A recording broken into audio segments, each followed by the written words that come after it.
এসব মানুষ গত বছরখানেক ধরে মালয়েশিয়ায় শ্রমিক ভিসায় যাওয়ার চেষ্টা করছেন। দিয়েছেন ৫ থেকে ৬ লাখ টাকা। বিনিময়ে তাদের ধরিয়ে দেওয়া হয়েছিল ভুয়া টিকিট। গত ২৭ মে সেই টিকিট নিয়ে শাহজালাল আন্তর্জাতিক বিমানবন্দরে আসলে ইমিগ্রেশন থেকে পাঠানো হয় ফেরত। আজও এসেছেন, যদিও তারা জানেন না টিকিট পাবেন কিনা। এয়ারপোর্টে আছি সকাল ৭টার ভিতরে ঢোকানোর পরে ইমিগ্রেশনে আমাদের টাকা দিছে, বলছে যে তোমাদের ফ্লাইট হবে না, তোমাদের ব্যাংককের ভিসা লাগবে। আমাদের তো ব্যাংককের ভিসা দেয় নাই, আমরা কিভাবে যাব? আমাদের বলার মতন কোনো ভাষা নাই। আমাদের বিষয়টা একটু আপনারা দেখেন, আমাদের কোনো অবস্থান নাই, আমাদের পরিবার নিয়ে আমরা খুব কষ্টে আছি।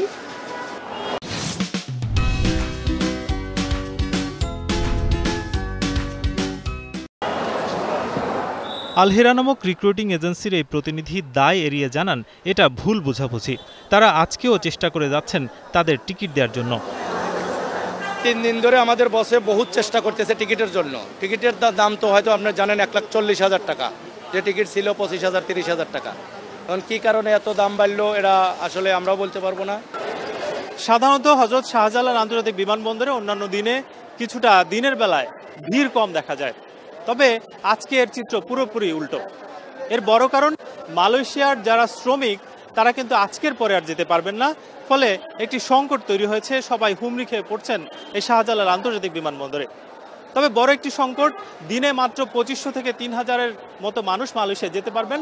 তবে এইখানে একটি বড় অংশ, অর্থাৎ প্রায় ৩০ থেকে ৩৫,০০০ মানুষ অপেক্ষা করছেন তারা মালয়েশিয়ায় যাওয়ার জন্য।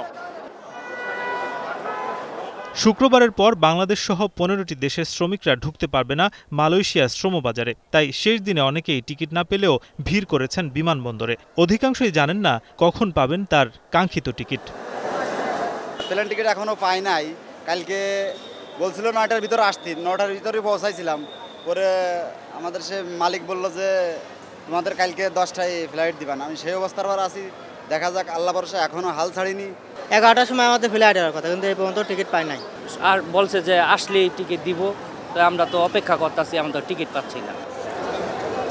এজেন্সিগুলোকে ৫ থেকে ৮ লাখ টাকা দিয়েছেন মালয়েশিয়ায় অভিবাসন প্রত্যাশীরা। বিনিময়ে তারা কয়েকদিন পর্যন্ত ঘুরেছেন এজেন্সির অফিসে ও বিমানবন্দরে। এয়ারপোর্টে যাবা, ওইখান থেকে যাওয়ার পরে আমরা আসবো, আসার পরে আমরা তোমাদের হাতে টিকিট দিব। এখন আমরা তো এখনো নিশ্চিত হতে পারলাম না যে আসলে আমরা মালয়েশিয়া যাইতে পারবো কি যাইতে পারবো না। এখন ফোন দিছে, ওরা বলছে কি তা অপেক্ষা করেন, শুধু অপেক্ষা করেন। এই অপেক্ষাতেই আছি। ৬ লক্ষ টাকা, দুইজনের ১২ লক্ষ টাকা দিয়েছি। সর্বশেষ কথা হলো যে সে আমাদের একজনের কাছে মাফি চাইছে যে আসলে আমি ক্ষমা চাই, আমি নিতে পারতেছি না। অন্যদিকে এজেন্সিগুলো বলছে, হুট করে মালয়েশিয়া এই সিদ্ধান্ত দেওয়ায় কিছুটা ঝামেলায় পড়েছেন। এতে করে ৭৩,০০০ টাকার টিকিটের দাম দিতে হচ্ছে ১.৫ লাখ টাকা। তবুও মিলছে না টিকিট। যে পরিমাণ আমাদের ম্যান পাওয়ার হয়েছে বাংলাদেশে, ওই পরিমাণ ফ্লাইট নেই, অ্যাভেলেবেল নাই। তো ওদের কাছে যখন আমরা ফোন দিয়ে বা এনিহাও যোগাযোগ করার চেষ্টা করছি, ওরা আমাদেরকে একটা দুটা ফ্লাইট বা টিকিট দিলেও দেখা যায় এগুলোর দামগুলো দেখা যাচ্ছে ১ লক্ষ ১.৫ লাখ টাকার উপর।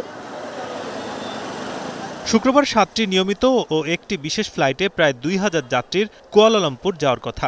এতে বাকি প্রায় ৩০,০০০ শ্রমিকের দেশটিতে যাওয়া নিয়ে রয়ে যাচ্ছে অনিশ্চয়তা। নাজমুস সাকিব, এখন, ঢাকা।